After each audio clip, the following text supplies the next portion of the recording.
This is Zach Moss, NFL running back and former Utah Utes running back. You're listening to the Utah Utes Football Digest, the source for Utah Utes football. Go Utes. All right, what is up, Utes fans? This is Joseph with the Utah Utes Football Digest, coming back at you guys with another video here. Nice win today over Colorado. We won pretty soundly, 28-13. Good win. A lot of bright spots, a couple down spots. I mean, I think you guys watching that game, you felt good we got a win. It was a nice, solid win, but I really feel like there were parts we could improve. I'm not trying to be negative, just trying to be real about the situation, considering that we're going in to play a really good team next week in the conference championship. We'll find out a little more about who that team will actually be tomorrow once the Oregon State-Oregon game happens. Just so you guys know that are watching that, so the formula for how the conference championship is going to play out, if Oregon wins, Oregon will automatically go to the conference championship, and we will be playing Oregon. If Oregon loses, though, they automatically do not go to the conference championship. We will either be playing Oregon State or Washington State. So if Oregon State beats Oregon, Oregon is out. And then if Oregon's out, then Oregon State wins, or Oregon State goes to the conference championship if Washington State loses when they play Washington tomorrow.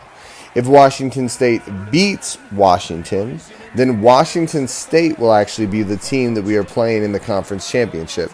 So run it back by you guys one more time. So Oregon beats Oregon State. Oregon is going to be the team we play in the conference championship. Oregon State beats Oregon. We play Oregon State if Washington State loses. We play Washington State if Washington State wins and Oregon State beats Oregon. Kind of complicated there, but basically the truth of the matter is there are three different teams we could be playing. One of them we blew out 2 weeks ago, but has a ton of talent in Oregon that was looking like they were going to the college football playoff, and we kind of crushed their dream there. But still a very talented team, not a team to take lightly. Number two, Oregon State could be the guys we go up against. Oregon State is our only Pac-12 loss on the year. Really good team, really impressive squad. A real tough, hard-nosed running team. If I'm being honest, after our big win against Oregon, Oregon State is probably the team I'm most concerned about in the conference championship. But to be honest, it's also the team I'd probably be most excited to watch, considering they're our only conference loss. And then Washington State has really developed as a team since the last time we played them. And I think we know that their record doesn't necessarily reflect how good they are. We barely eked out the win. I know people don't like when I say we barely won, but when a game is less than a one-score game with just a few minutes left, that's barely a win, guys. That could have went either way. Really happy about playing any of those teams, though. I think we beat any of those guys. I think right now we are the clear gem in the Pac-12. But that's probably not why you guys came to this video. You want a little recap of the game that we just had earlier today against Colorado. Let me pull up my notes here and tell you guys a little bit about what I thought. Okay, so Cam Rising had highs and lows, right? A lot of really good moments, right? I think he threw 3 touchdowns, almost 200. Let's actually pull up his actual stat line. I just remember watching the game. He had highs and lows, right? Like the second play of the game, we all remember that one. It was an interception. So not a good play there by Cam Rising, but overall, lots of good plays by Cam Rising. He used his tight ends well, right? Let's check his total stat line here for Cam. 179 passing yards, so yeah, just a little under 200, 3 touchdowns, 1 pick, 14 out of 23 passes, so a little over 60%. Very solid game. The thing with Cam Rising, lots of playmaking, also had another 17 rushing yards. Real up and down. I think what I liked most was when he started getting the tight ends involved, giving them those jump balls, getting the balls to his playmakers and letting them make something happen with it. Like that really nice pass to Covey that Covey just held on to. Overall, Cam Rising just felt a little off today. I know the 3 touchdowns might not show it. But this has kind of been the pattern with our team. We have one incredibly impressive game like the Oregon game. The next game's a little more competitive. Not that Colorado ever really stood a chance after like the first quarter. It really felt like we had the game locked down. But overall, this is a good sign for the conference championship, right? We had our slightly down game, and then next week should be our big game, judging by how this team has played each week. But good news is the rushing game was on fire today. Overall rushing yards total 103, 142, so 245, 17 plus 245, so 262. And then 4 yards by Covey, so 266 rushing yards. Really impressive rushing game. Thomas and Pledger were a two-headed monster. Thomas averaged 5.7 yards a carry with 25 carries for 142 yards and a touchdown. Pledger, 13 carries, 103 yards, averaged 7.9 yards a carry. Really good duo there. Really impressed with how these two were able to move the rock today. Also, the O-line deserves a shout-out, right? These guys were really moving Colorado.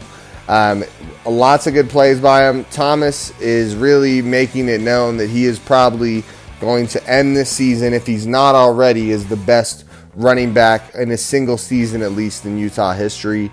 You can argue that if you want, but I think it's hard to argue that. He is very talented. He's the bell cow on this team. He really makes things happen, puts the team on his back in a lot of situations. And I'm sure I'm not the only one that feels like when it's 3rd and 2, there is absolutely no one else you'd want to have the ball. Pledger has been a huge playmaking running back for us for a lot of this season. He has an explosiveness to him. It's not always a 50-yard explosiveness, which sometimes it is. Like, he has the record for the longest run in Utah football history. But a lot of the times it's like a 10 to 20-yard explosion, right? He gets the seam and just turns it into a really nice run. I mean, 7.9 yards a carry on 13 carries is pretty impressive. Really good day by Pledger. Broke the 100-yard mark as well. Receiving, lots of good players there. Britton Covey was on fire. Had that one huge catch down the sideline where he got cracked and still held on to it. Lots of good plays by him. 5 receptions, 72 yards for a touchdown for Covey. Nice day. Kincaid, 4 receptions, 55 yards with the touchdown. He had that really nice ball where Rising kind of threw it up and he just caught it over the corner. Really nice catch and made a touchdown. Keithy had the catch for a touchdown, was really involved early. He had 2 catches in like the first quarter, 2 receptions for 35 yards. And then I feel like they started spotlighting him. Just a heads up with Keithy, a guy that might not get as much praise as he deserves. Real solid playmaker all season, always making big plays, always getting momentum on our side.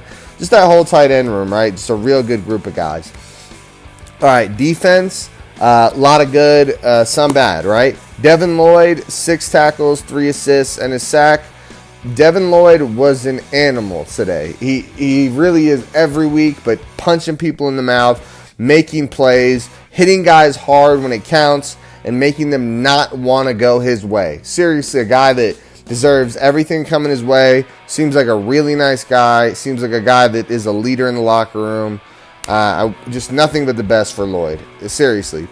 And then Bishop had a statement of a day. So with Bishop, I think he has an issue with missed tackles, but his downside is not what I want to focus on. He has an issue with missed tackles, which will probably work itself out. But if I'm correct, he is a freshman. Let me just double check. Cole Bishop, number 6 for the Utah defense. Yeah, so he is a freshman out of Peachtree City, Georgia. He is a hammer, guys. In the run game, this guy comes downhill, cracks guys. Seriously, really hard hitter. Sometimes he hits them too hard where he doesn't make the play on the tackle. But overall, just like he is flying into guys and makes you earn the yards. I'm excited as he becomes a sophomore and a junior to see how this guy develops as a player. A very high ceiling for Bishop. I've noticed it the past few weeks. I'm sure you've heard me talking about him a lot.